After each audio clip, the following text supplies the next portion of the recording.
बसपा को 2 बार छोड़ के कांग्रेस में गए और अब शिवसेना के तीर कमान लेकर राजेंद्र गुढ़ा जालोर आ रहे हैं।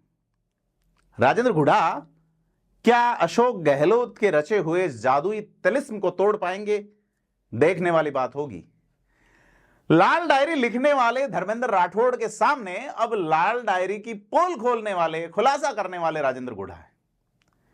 बसपा को एक बार चोट देके, एक बार पर्चा उठा के दता बताने वाले लाल सिंह राठौड़ के सामने बसपा को 2 बार ठेंगा दिखाने वाले राजेंद्र गुढ़ा हैं।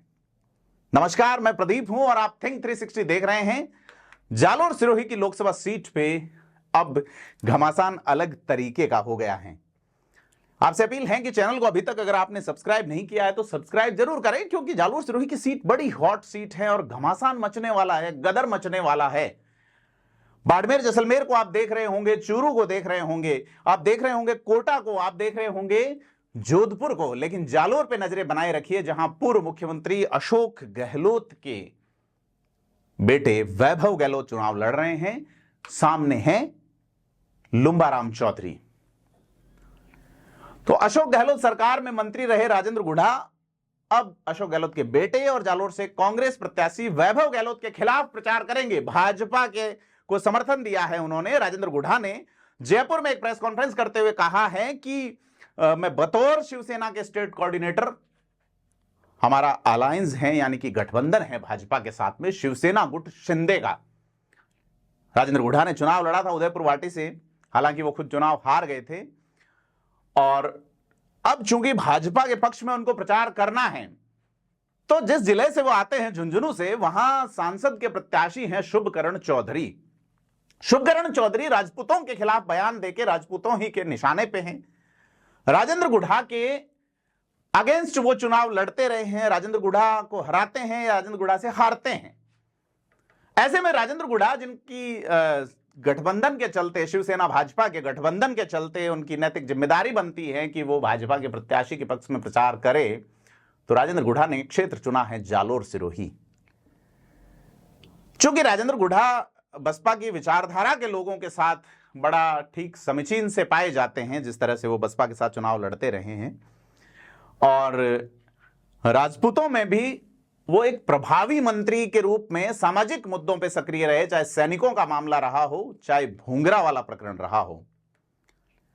तो राजेंद्र गुढ़ा ने प्रेस कॉन्फ्रेंस करके ऐलान कर दिया है। दूसरी ओर अगर देखें तो अशोक गहलोत पूर्व मुख्यमंत्री ने भी जालोर के आहोर में जनसभा की है, कार्यकर्ताओं की मीटिंग ली है और जालोर में प्रेस वार्ता की है। इस प्रेस वार्ता में अशोक गहलोत ने अपने दाईं ओर बसपा का पर्चा लीक करके लौटे लाल सिंह राठौड़ और बाईं ओर लाल डायरी लिखने वाले धर्मेंद्र राठौड़ को बिठाया। अशोक गहलोत ने इस प्रेस वार्ता में राजनीतिक रूप से यह दिखाने की कोशिश की है कि जालोर सिरोही के राजपूत मतदाता इन्हीं 2 नेताओं के साथ नत्थी हो गए हैं, यानी कि कांग्रेस से अटैच हो गए हैं। परंतु अपने लिए पिछले 4 चुनावों में टिकट मांग रहा है यह समाज, जो 2 बार बूटा सिंह को लेके आया, क्या इन्हीं 2 नेताओं के बैनर तले खुद का समर्पण कर देगा कांग्रेस में? बड़ा सवाल है। और अगर वह करता है तो राजेंद्र गुढ़ा उसमें कितना डेंट डाल पाएंगे? देखने वाली बात होगी।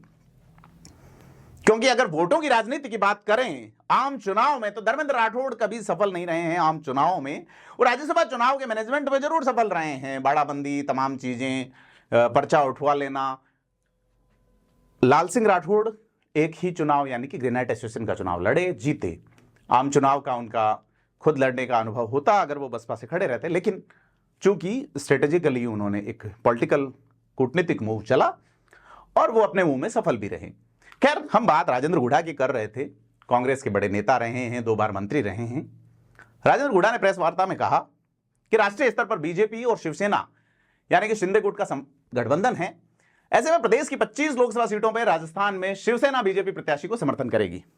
जहां जैसी जरूरत होगी शिवसेना के नेता और कार्यकर्ता बीजेपी प्रत्याशी के समर्थन में प्रचार करेंगे।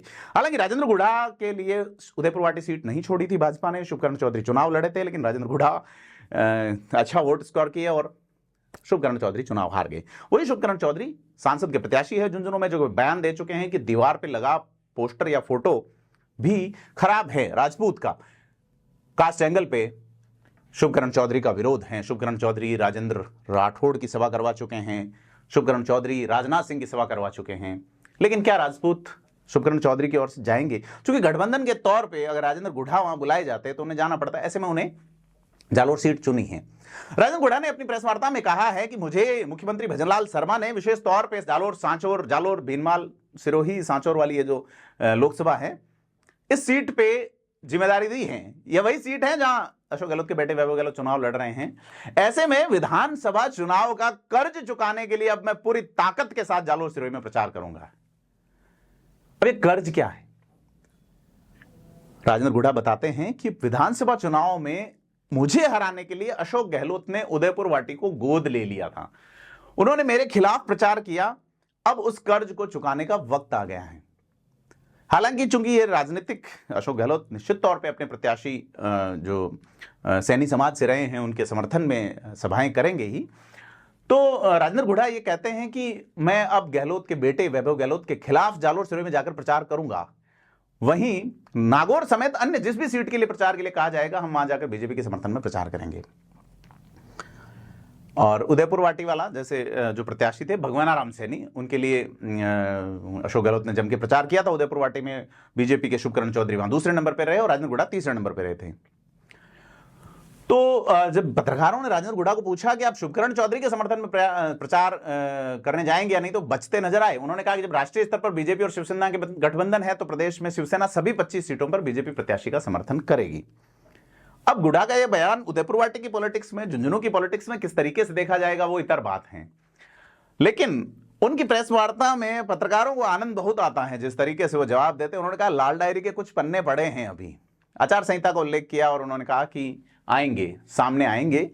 और उन्होंने ये भी कहा कि अशोक गहलोत खुद हमेशा केंद्र सरकार पर ईडी, सीबीआई और इनकम टैक्स के दुरुपयोग की बात कहते हैं, लेकिन जब राजस्थान में कांग्रेस की सरकार थी तो उस समय अशोक गहलोत ने किस तरह से एसीबी, एसओजी और अन्य जांच एजेंसियों का दुरुपयोग किया वो किसी से छिपा नहीं है।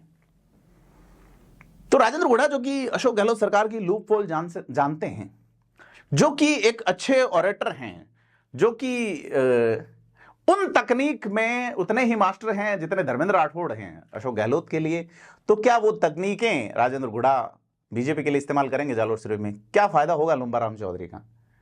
राजेंद्र गुढ़ा ने यह भी कहा कि राजस्थान में जब महिलाओं पर अत्याचार बढ़ रहा था, कांग्रेस मणिपुर की घटना को लेकर बात कर रही थी, तब उन्होंने विधानसभा में राजस्थान में महिला सुरक्षा का मुद्दा उठाया। दरियावद वाले मामले में मंत्री पद से बर्खास्त कर दिया गया। इतना ही नहीं, आधा दर्जन झूठे मुकदमे दर्ज किए गए।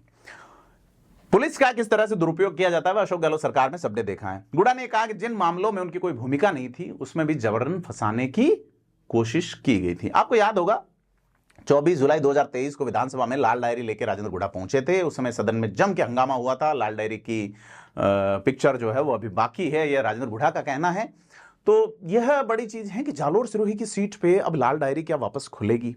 वो लाल डायरी जिसमें धर्मेंद्र राठौड़ ने सवाई माधोपुर इलाके के गेस्ट हाउस को लेकर क्या कहा कि जब लोगों ने ये कहा कि वैभव गहलोत को कोरोना के वक्त में जोधपुर होना चाहिए, क्या कहा लाल डायरी में धर्मेंद्र राठौड़ ने अशोक गहलोत और वैभव गहलोत के बीच संबंधों को लेके।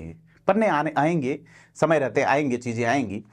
तो विधानसभा चुनाव में 24 जुलाई वाला जिक्र कर रहे थे कि बर्खास्तगी जब मंत्री पद से होगी तो बतौर विधायक राजेंद्र गुढ़ा सदन में लाल डायरी लेके पहुंचे। वे डायरी को टेबल करना चाहते थे, लेकिन सीपी जोशी जो कि विधानसभा के अध्यक्ष थे उन्होंने इजाजत नहीं दी। गुढ़ा माने नहीं, हंगामा बढ़ा, गुढ़ा को मार्शल बुलाकर बाहर निकाला गया। गुढ़ा ने आरोप लगाया कि इस लाल डायरी में गहलोत सरकार के भ्रष्टाचार का लेखा जोखा है।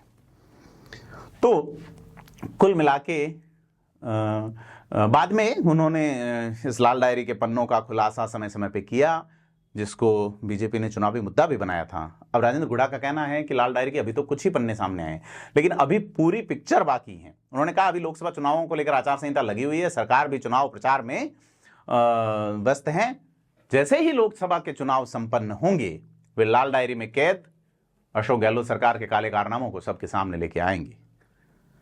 क्या गदर काटेगी भाजपा की सरकार को लेके? प्रधानमंत्री नरेंद्र मोदी कह चुके हैं कि आने वाले 100 दिन जो है वो तय किए जाएंगे कि क्या भ्रष्टाचार और क्या काले कारनामे हैं, उसमें कौन कौन होंगे, अंदर चेपे जाएंगे।